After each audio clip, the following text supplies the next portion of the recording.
Ross Chastain used the wall all the way around this racetrack. Logano has been the class of the field. Check out the big brain on Brad. Yeah, I need to change my underwear.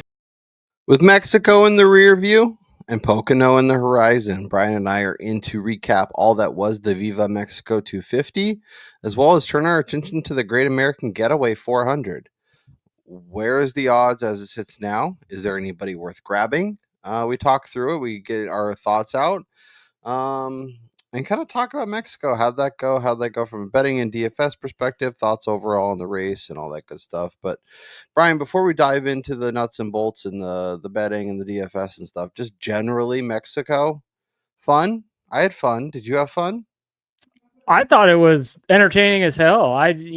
People can talk about the on-track product. I mean, typical road course. I mean, what do you expect? Passing is going to be difficult. There's only a few zones where you can actually make passes. But I thought the differing tire strategies, guys staying out long for fuel runs. I mean, Austin Cindric didn't pit until well halfway through stage 2. I thought that type of stuff made it a fun event. And also, too, pretty much early on for the first half of the race, wondering, is Ty Gibbs actually going to freaking do this? And is Shane Van Gisbergen eventually going to find the front, which he did, and then put an absolute ass whooping on the best stock car races in America. Yep. So everybody who's complaining about him having a playoff spot can go pound sand.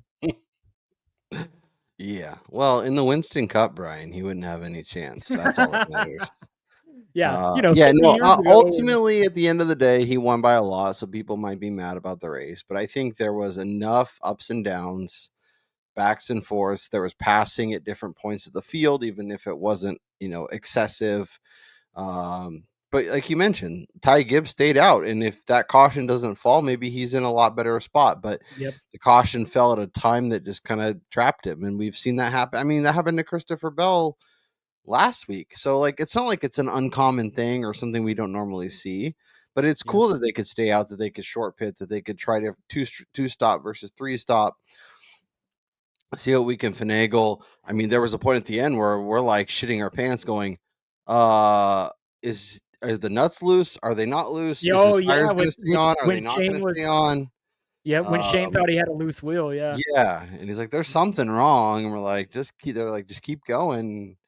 Mollywop the field, and then obviously we're waiting for Montezuma's revenge for a few drivers, including Noah Gragson, who had a white suit. So that's interesting. But I think it was a fun race. I would definitely like to see them go back to Mexico City. Yes. I think too, not just returning to Mexico City from a pure entertainment standpoint, but also to see if guys can get closer to Shane on this track, because something that we had talked about this leading into the race, and that because it was the first time there and no Cup Series driver had experience on this track in the current Cup car, Shane's skills on road courses were really going to shine through because he was on equal footing as everybody, and he really showed that.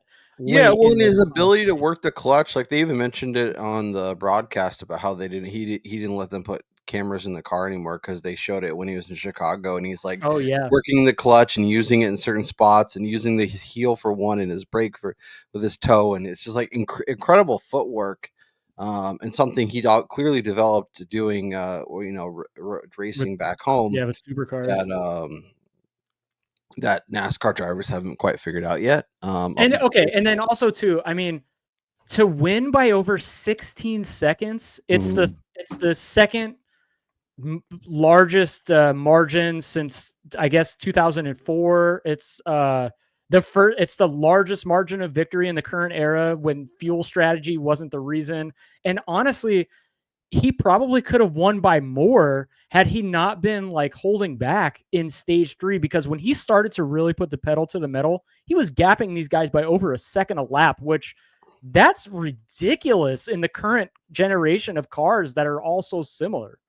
Yep. So I will pull up our DraftKings, which, Brian, we actually had a good week this week on both DraftKings and betting. I mean, I think I found a little bit, but let me present my screen. We can run through everything and kind of talk more about the race and who showed up, who didn't, all that stuff, and it makes me more excited for Grant Park. Honestly, I think curious to see. Let me make this a little bit smaller. As you can see, our friends over at Win the Race. Make sure you go check them out. Amazing tools, amazing community, really fun Discord, talking all things NASCAR. And while you're here, make sure you click that like. Make sure you click subscribe. As a reminder, if we get to 1,500 subscribers before the playoffs, we're going to give away a $100 Fanatics gift card. So make sure you check that out. But SVG, 60 laps led, 18 fastest laps, got the win, was strong. Christopher Bell finishes second. Tyler Reddick was probably the most underwhelming car, and I know he didn't really have it all weekend, and I was disappointed to see not be good on Saturday and not get any better on Sunday. Yeah, he kind of alluded to this post practice and qualifying that he really was not comfortable in his car, and Yeah.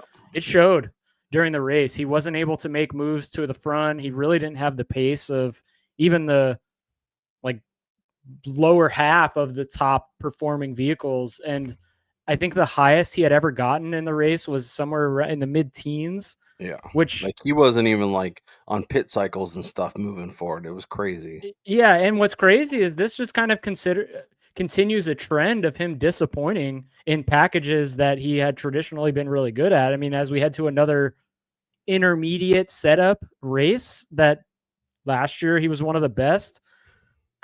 It's almost as if he's hitting the summer snooze button when he should be trying to still win races. Agreed. Carson Hocevar, interesting race for him. Apparently Ricky Stenhouse is still big mad at him, so it's pretty funny. I mean, it was a little more made a little more sense in terms of he was down a lap and causing nonsense, but Yeah. Bubba, a strong performance from our guy Bubba. I thought it maybe even a little bit better, but ended up getting there. And John Hunter started 32nd, finished 6th. Hell of a day for him. Bell, Byron, Chastain. Chastain was me. Busher, Bowman. Good performance from Bowman. We were worried a little bit about him. We were worried about what he may or may not do.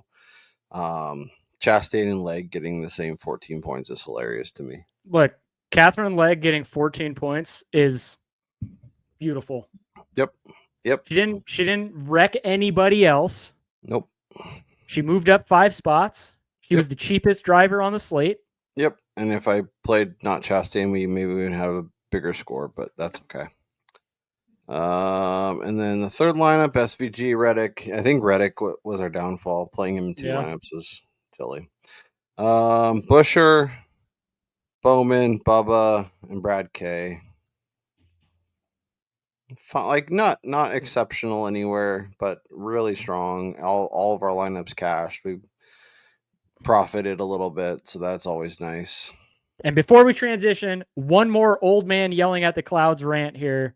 Uh-oh. I better hear the same exact negative energy about a driver down in the points, clinching a playoff spot when Brad Keselowski wins a race this year. Because he has zero business being in the playoffs with how he's performed even the second half of last year into this year. Yet I guarantee you, when and if he gets a win, people are going to be applauding it, saying that he's rightfully in there and all this other garbage because of his past results in the sport, when he's clearly no longer that guy, and he's no better than the back markers that we have in the sport at this time. Yeah.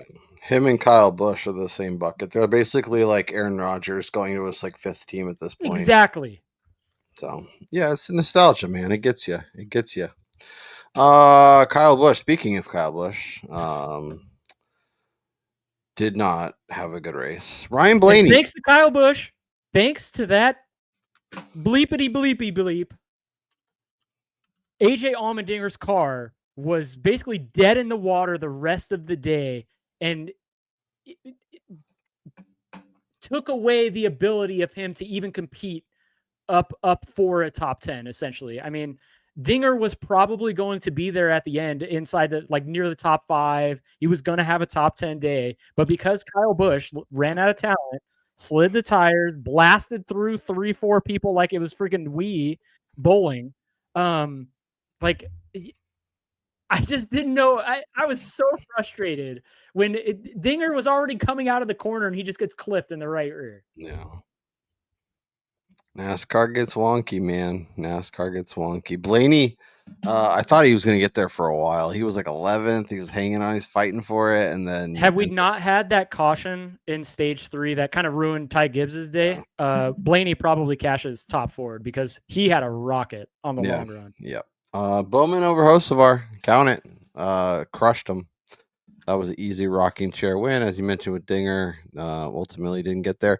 He was another guy I thought was going to get there. He ended up getting up to 13th at the end, but did not quite get there. Busher did, though, and barely. Oh, my God, I was sweating that out. The Discord was losing their mind. He We're was falling like a rock, too. Yeah, he was just barely hanging on. But he got 10th, and that's all that matters. And then I added the Trackhouse to win on Sunday, or I guess late Saturday night in the newsletter. I wrote it up. I got a better number between practice and qualifying, but it just so much of it was like I think SVG is going to be good. I think he's probably going to win by a lot.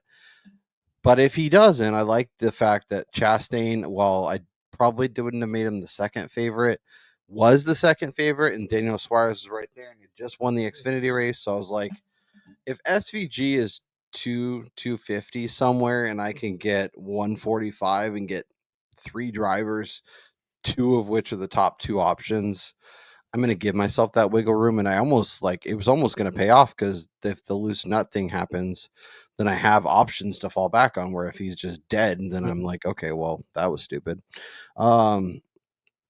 So that was a nice little cash. So I made a little profit on the day for sure. Brian had Bowman over Hocevar, but he also had Hocevar over Bowman. So he got Look his at a half a unit profit on that. You get your It 50 was cents. guaranteed, Call it folks. a day. Like you mentioned, Blaney was really fast, and I think he's getting even better on road courses. I'm going to be excited to, top 10, maybe top 5 at like Sonoma for sure. We'll see, how it goes. I'm excited. Chicago in a couple of weeks. Just pray to the NASCAR weather gods. Like, give us a clean weekend. No rain, please. Yeah. So, and then Dingers, obviously, I thought you were going to get some at least the top 10. That felt really good. So I'm in the green again. So that's very exciting. We're kind of ping-ponging between the red and the green, but that's okay. Any other big Mexico takeaways you want to hit on before we get out of here and talk a little Pocono? I just really hope that they go back again, just because I think the racing was good. I've seen some people talk about maybe lessening the amount of laps that they ran, feeling that 100 was a little bit too long because it wound up being a little bit over 4 hours. Yeah. But because it is an international event, why not give them their bang for their buck? Like, I actually liked that because it made the final stage long enough to where you got to see guys fall off. You got to see guys with long run cars start to make up ground late in the run on the final 5 to 8 laps. So I actually appreciated that. And it was more akin to, even before our time doing this, before stages at road courses where you really had to manage your stuff throughout the day. And I think that's what really made it fun. Yeah, I agree. And I think if they, I know they expected it to be like 3 hours, and like you said, it was over 4, but I had a lot of fun watching it. It was obviously a nice way to spend Father's Day. But yeah, let's turn our attention. Let's talk a little Pocono and run through some of these odds and see if we can't find something we like. Denny Hamlin, Kyle Larson, Ryan Blaney, William Byron, Tyler Reddick, Christopher Bell, all inside 10-1.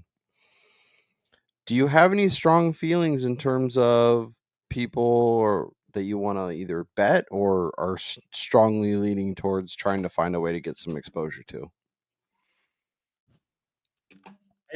For me, it's got. I think the guy that I'm kind of focusing in on this week is Blaney. I I was really disappointed to see him priced the way he was at opening. I was really hoping to get the 8 range, but obviously books are not stupid. So No.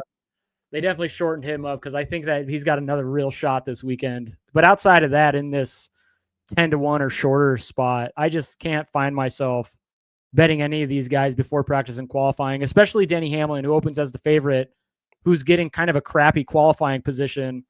Yeah. Much worse than the guys that are below him in this same range. Yeah. Yeah. No, I think that's a good shout. Obviously Denny's been really good at Pocono, but if he has to start a little farther back, maybe more nonsense can occur. I also think too, real quick, that because this is oftentimes a fuel strategy race, I don't want to get caught with a plus 450 ticket and Denny be on the wrong side of fuel early in the race, and then you could get 6, 7. And like even Blaney, like I like Blaney, and I can get 7 right now. I don't even think that's. Yeah, I I feel don't like know if it's a I little don't even know if I short. play that. Yeah, I mean the name that I keep looking at is Byron. He's getting a little bit shorter, but he's kind of bounced back. But I don't know, like Byron has done nothing to make me think that he can get to the front, stay at the front, and actually finish the job. He's consistently been the best, like maybe not the best car, but like leading the race for like 2/3 to 90% of it. But at the end, he gets passed. Ross got him. Yep. Hocevar got him. Like he just, I don't know. That's the thing is, do you trust William Byron to be there when it matters most, the last lap?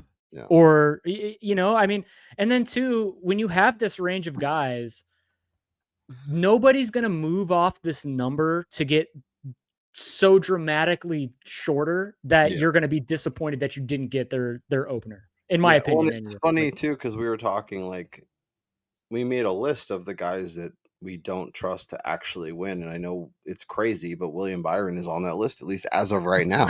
Exactly. Dude can win and rip off 100 races. I know that.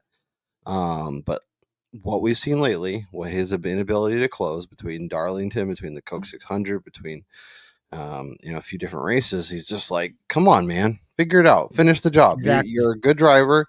I don't know if you need to be more aggressive or what, but you need to figure it out. And then Reddick's right there with him, and I think it's funny that they're both priced the same. I don't know what to do, Ty. I can't bet. Like we were the Tyler Reddick podcast for so long. Neither of us have any interest in backing him, and then the week we're like, don't bet him. He obviously has a really strong race, but I'm not betting 9. There's no way in hell.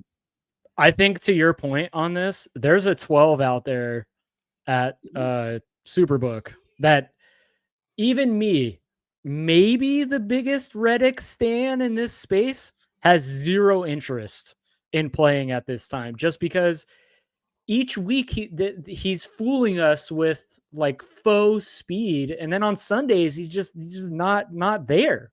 Yeah, or he's just not there at all weekend. Our friends over Win the Race saying that's a good number if you can get the 12, but I can't do it. Yeah, I'm digging my own grave by betting Tyler Reddick this year. So I mean, I've been ninth, off it the last couple weeks. Second and 6th is last 4 runs here. Like I feel like I'm gonna U-turn myself, but like, do we gotta see it in practice? Okay. At what point? But like 12 is one. Like okay, 6, 7, 8, maybe even 9 is one thing. Like the odds of him looking awesome in practice and qualify as well, and he's 750 from 8 or 9, completely reasonable. There's a 12 out there, Brian. Hear me out. With the way that he's currently priced, the only way I can see him getting short enough to where you wouldn't bet him post practice with a really good car is if Denny Hamlin, Kyle Larson, Ryan Blaney, Christopher Bell, and William Byron and Chase Elliott, to a lesser extent, all look like absolute shit on Saturday. That's the only way I envision him getting into that like upper echelon range of guys that the books now consider to be the favorite to win the race. He's probably going to go post practice and qualifying. Caesars maybe 7, 8. And at that point, if you see that he has a rocket, yeah, you fire on that number because now you're assured, like, or at least there's some evidence that they've come with a really good car. Whereas right now, he has not been proving it on the track either Saturday or Sunday. Yeah, but I have no interest in betting Reddick at 6 or 7 or 8, even if he looks incredible, even if he's the best car by 10 miles. Yeah, Because but even 12, like that's only getting you like $3, $8 or $4. that's a lot. I don't know. Look, 8 to 12 in that range is a lot. That's like 20 to like 35. No, Maybe 40. I don't know. I might bet that. We'll see. oh my gosh. I know. I'm a sucker. I'm an idiot. It's fine. Chase Elliott, 12, running the doubles. You can get him parlayed and get a nice payday. But as we talked about with Gibbs and with Reddick and with Byron, those are like we're making our short list of guys that we know they can win. They can literally win, but it sure seems like they can't win. Let us know down in the comments who would be on your list of, at least as of right now, we're looking to bet outrights because we're always looking for ways to cross people off. Let us know who your can't win list is. Like legit, like of course Catherine Legg and BJ McLeod and JJ Yaley. That's not what we're talking about. We're talking about real contenders that like seemingly can't win. But let me just bring up this point about Chase Elliott. Okay. A lot of people are going to go and look at in Mexico. They're going to look at his finishing result. They're going to be like, "Oh man, he was fantastic. He ran outside the top 7 or 8 cars pretty much the whole day until the final run." They're going to go back and they're going to look at his 1.5 results this year, and they're going to say, "Oh, he's been doing really good."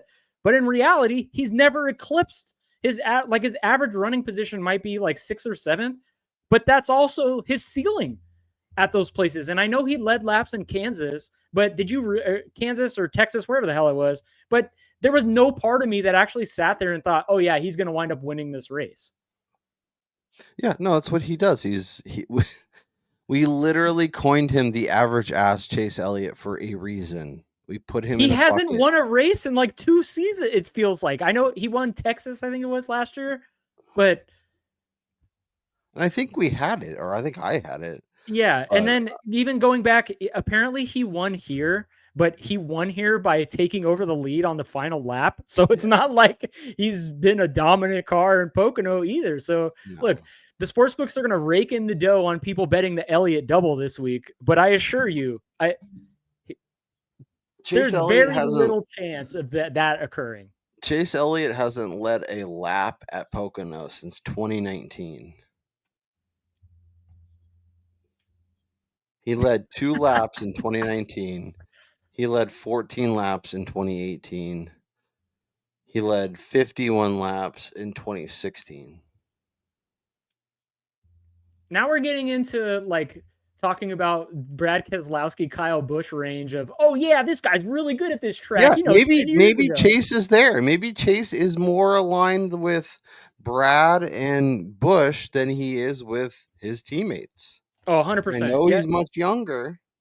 I don't think there's any debate in the fact that since the implementation of the Gen 7 car, Chase Elliott has definitely taken a step down of ring in terms of the tier of where he should be considered in reality, as opposed to the way he's still viewed.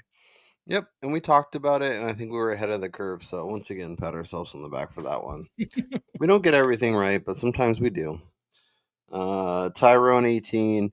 I'm gonna put. I'll just lay it out for people now. Brian and I have one bet and one bet only. Carson Hocevar, welcome to the betting card. It looks like 22 is the best number we can get.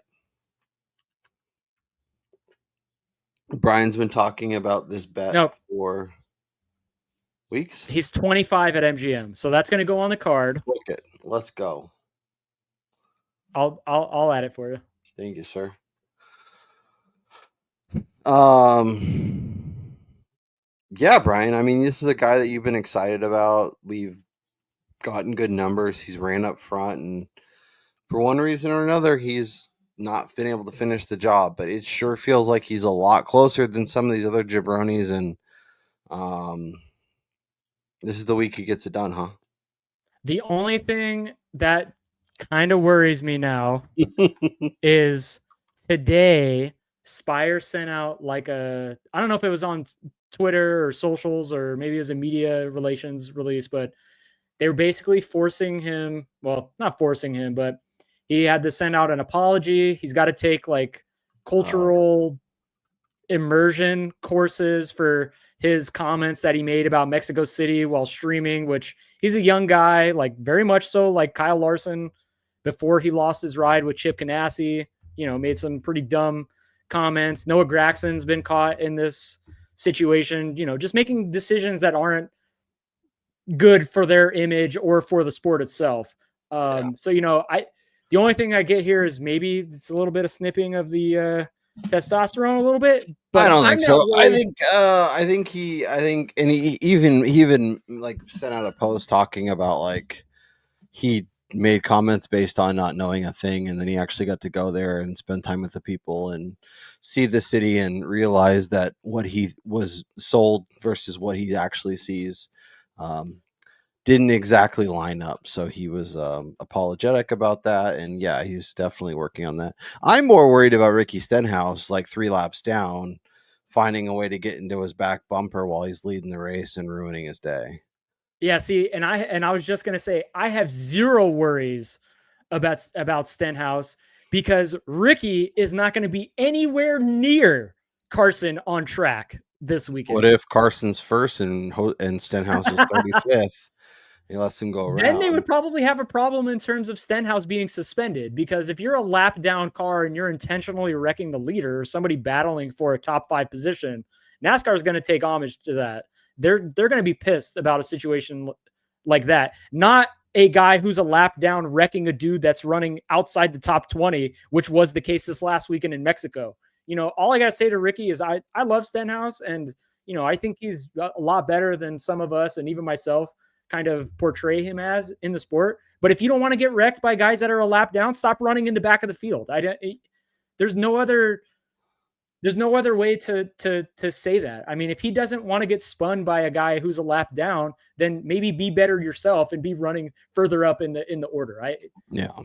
Whatever. It's just frustrating when you hear, like, obviously Carson Hocevar made a mistake. That was stupid. He probably shouldn't have been driving as hard as he was a lap down. Right. That's what happens when you're with the Squirrels. We talk about this. You're Ricky Stenhouse. You're constantly 25th to 35th. Like, you're not a race contender every week or any week. Like, what are you? Why are you so mad? Like, he's got like Napoleon syndrome. He's just a little guy who's big mad. Yeah. I will say he would probably kick the shit out of Hocevar in a fight, because Ricky clearly pumps some iron, but like, I feel like Hocevar could put his hand on his head though, and he'd be just swinging at the air like this. He would be like the yeah. He couldn't reach. Hocevar's got what, like a foot on him? I don't know. Yeah, probably. Yeah, Hocevar's a pretty tall guy. I don't know. Anyways, so we're both on Hocevar 25. It's on the card.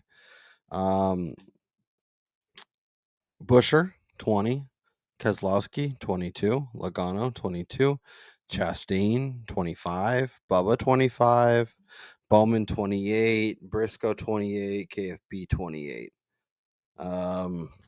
You have the hat on.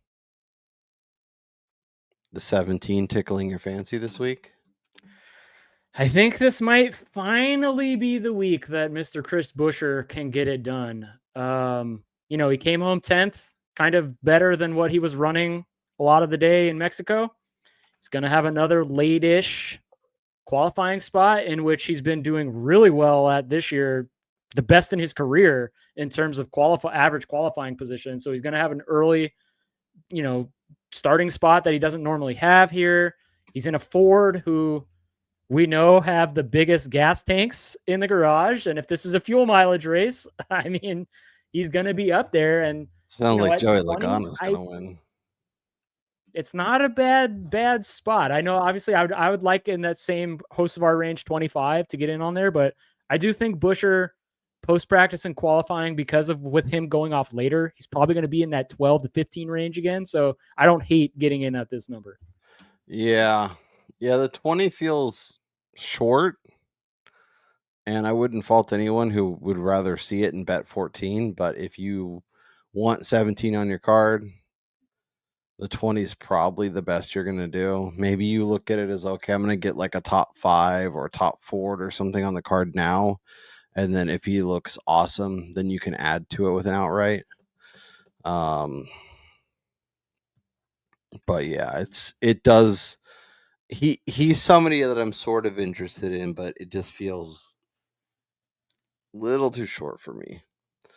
Yeah, I mean he's 21 at FanDuel, so Yeah, I'm gonna put that on the card. okay. I'm gonna play that, and I am going to Vegas this weekend, so I'll have more opportunities to lose money Hell there. But yeah, Busher, I haven't been on him in quite some time, and this happened last week with Van Gisbergen. I had notoriously been the guy that was fading Shane at road courses, and last week for some reason I was all in. Not on the card, obviously, but personally, I was pretty heavily invested on the. And how'd that go for you? It went pretty well. I mean, Fading Shane? No. I was on Shane. Oh, I think you were fading Shane. I was like, no. that doesn't sound like Traditionally, I had always been the fade Shane guy. I think at more traditional road courses, I think that makes a lot more sense if he's going to be aggressively priced. But I think at places like Mexico City or like Chicago, where it's really a lot more of like a street race, he makes so much more sense just because of that extra little bit of skill. Yeah, and so I'm going to stick to that this week. Like Busher is not somebody that I've been betting. Yeah. But for the first time in a while, I actually like him. Yeah, I feel like I've been hitting his like top 10, top 5, top 4 numbers, and like I've been doing okay with some of those. Because they're a little bit longer than they probably should be, but his outright has never really appealed to me, or the weeks that it does, his numbers are so short. It's hard for me to get there, but no, I like where your head's at. Anybody else? Bowman, Bubba, Chastain, Briscoe, KFB, before we kind of get to the longer shots. I kind of like Bowman a little bit this week. I would like a little bit of a longer number. I was a little worried about his physical situation in Mexico, and sure enough, he said, "F that." Like, I don't really care. I'm still going to drive through the field and find my way inside the top 5. And at one point, I was actually, I don't even know how to say it, super pissed at myself for not jumping on 100-1. Yeah, pre-green he was price like right that I could have gotten. I can get you 35 at BetMGM. Does that tickle your fancy a little bit more? For Bowman? Yep.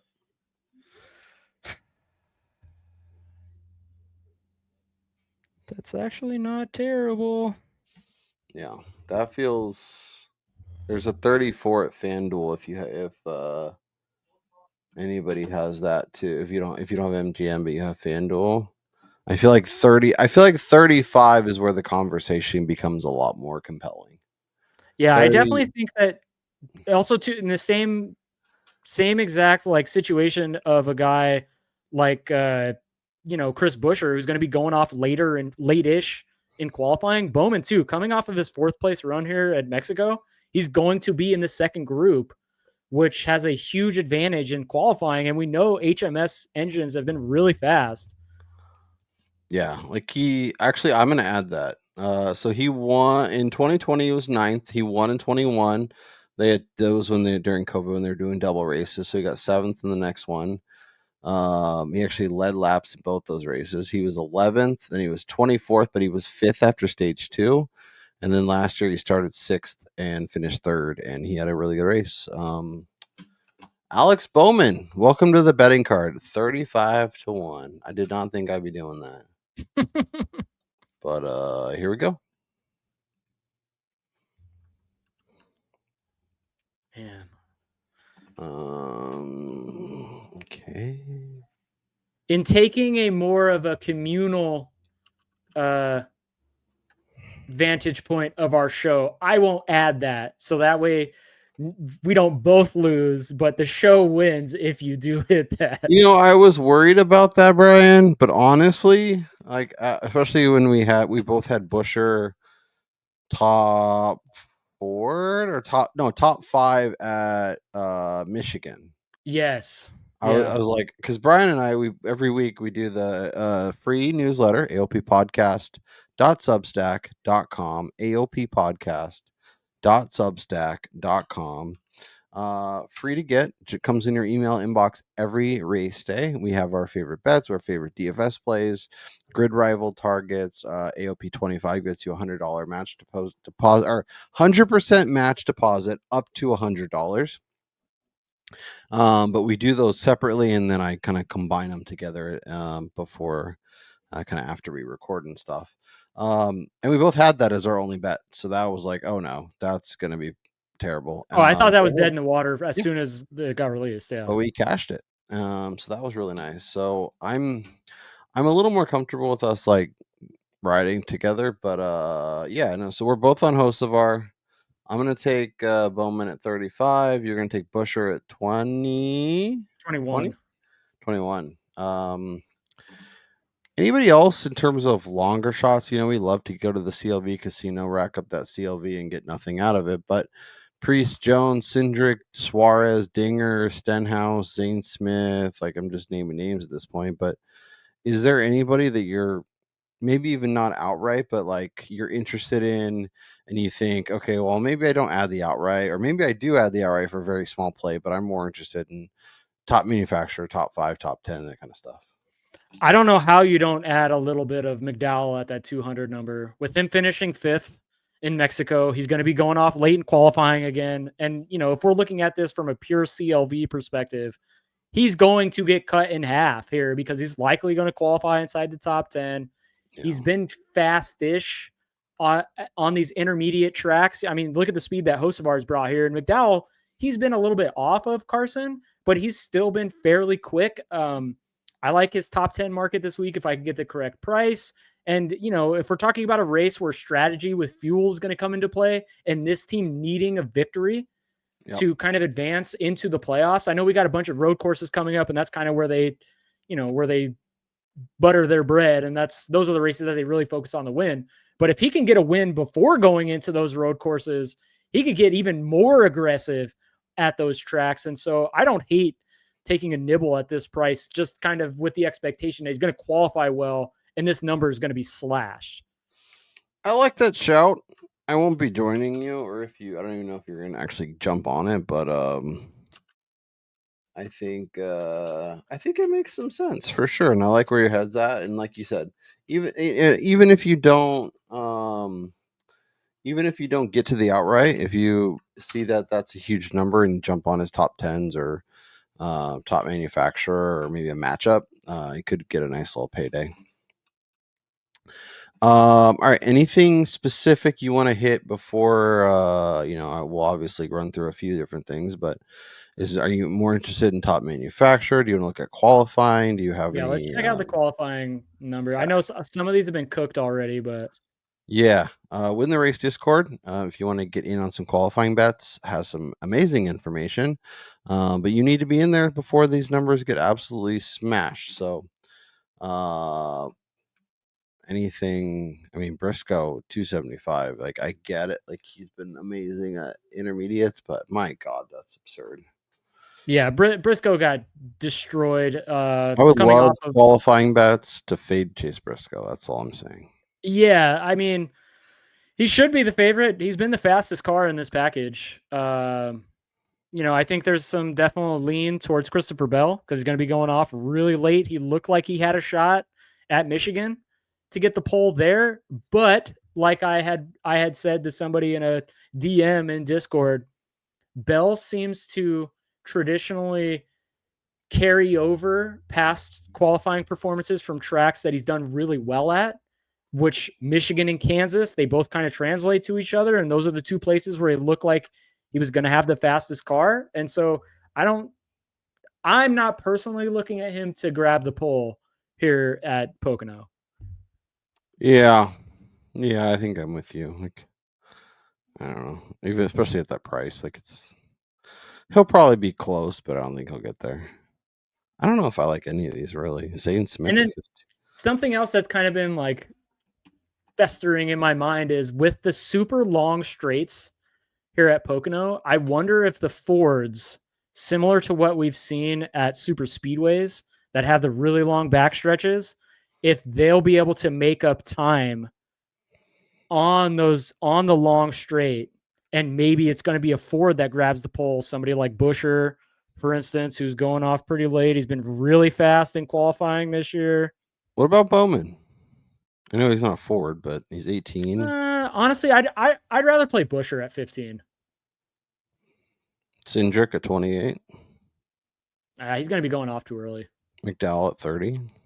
Yeah, see, McDowell's the other guy who I definitely could see Spire like, hey, let's try to get both McD and Hocevar, top 15 starting position. Hocevar being priced shorter than McDowell. I understand what we've seen this year. Hocevar's been faster, but this is similar to what we got at, I want to say maybe it was Michigan or maybe the race before that, the 1.5 before that, where Hocevar went off like 6th overall and McDowell was like 8th to last, and McDowell beat him just simply because of the qualifying order. Yeah. No, I think that's a great point.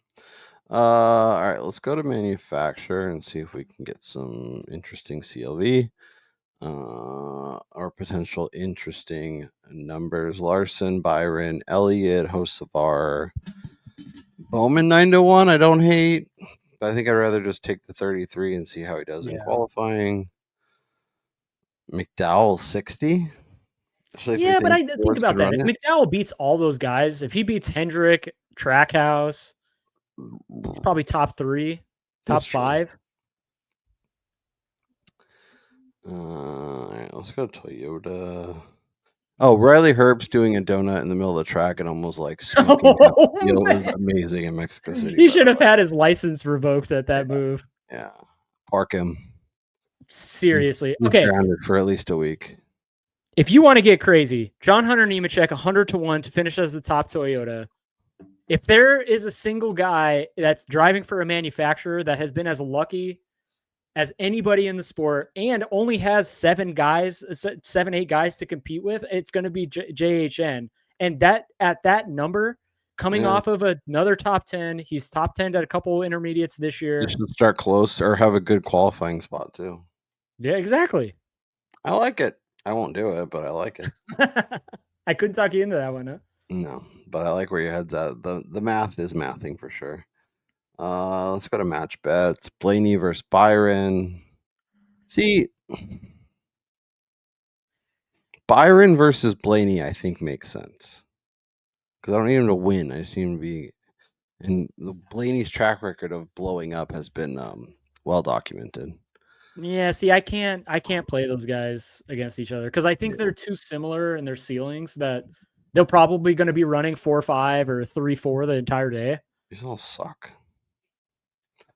I'm not going to lie, and this is freaking gross. Gibbs over Keselowski. Just with the amount of speed that we've seen, I think that you definitely have to lean the Gibbs side, but only if you can find a price that is you can stomach. I mean, he's got to be minus 110 or maybe even. Yeah. I'm just looking at other books to see if there's anything in terms of like match bets or anything that's interesting. I don't know. Is there any markets that you've seen or any drivers you're trying to figure out how to get exposure to? You just haven't done it yet? It's really Ryan Blaney. I'm trying to figure out a way to get Blaney. Is minus 150 too much to take Alex Bowman against Eric Jones? Yes. What if I could get you Ty Gibbs minus 115 versus Brad Keselowski? Yeah, see, I don't hate that. 365. Ooh, that's not bad. Well, Kyle Larson plus 110 against Dennis Hamlin. No.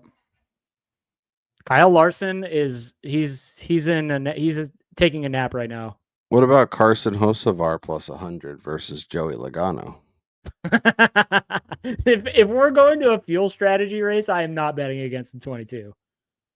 What about Christopher Bell plus 110 against Ryan Blaney? No, I'm not betting against Blaney. What about weekend. this? We want to fade. Okay, the 45, famously, it's been trash. Not trash, but relatively. We can get Chase Elliott plus 130 against Tyler Reddick. We're not asking him to win. We're asking him to get like 7th. I think that I'm going to, you know what? Welcome to the card, average ass Chase Elliott. Okay, folks, hurry to the sports book and go bet Tyler Reddick to win because Kyle is fading him in a matchup, which means Reddick is going to show up with the fastest car of the weekend.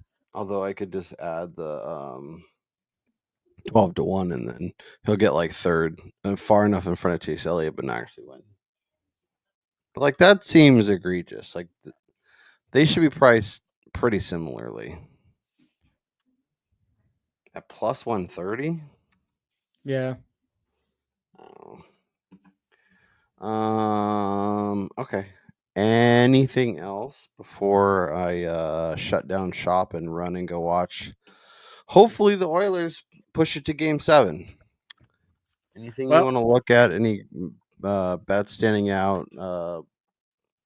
You're gonna add the Gibbs over Keselowski?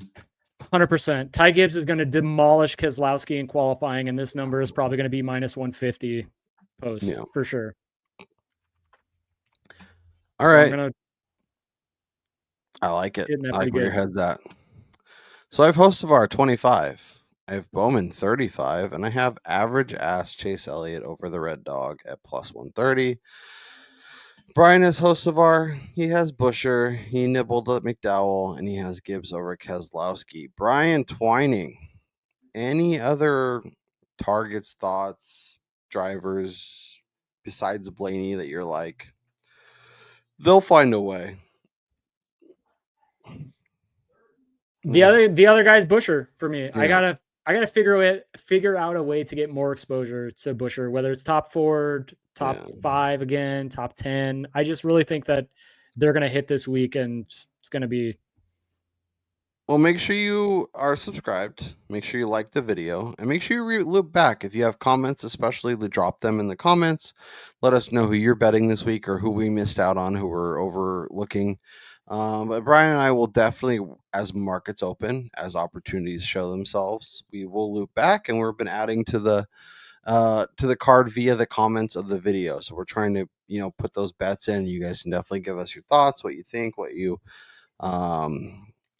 we're missing, all that good stuff. I'm not trying to get too crazy early, but I'm optimistic. Make sure you check out our friends over at The Draft. If you're watching this, it's tonight. It's on the Win the Race YouTube channel. Really fun live stream. We're usually hanging out in the chat. Always check out our guy Chris Wormy 2 hours before race, pre-race poll, the best pre-race show in all of NASCAR. Make sure you subscribe to our channel so you get our DFS preview hits every Sunday morning. Go subscribe to the newsletter as well. Make sure you check that out. That's Brian Twining. He'll be live from Las Vegas when we chat again. I'm Kyle Robert. Enjoy the rest of your week. I hope you enjoyed Mexico. Hope you're getting excited for Pocono. The NASCAR season rolls along, Brian Twining, whether we want it or not. So let's get in, let's get on board, and let's cash some tickets. You guys have a good rest of your week, and we'll talk to you next time.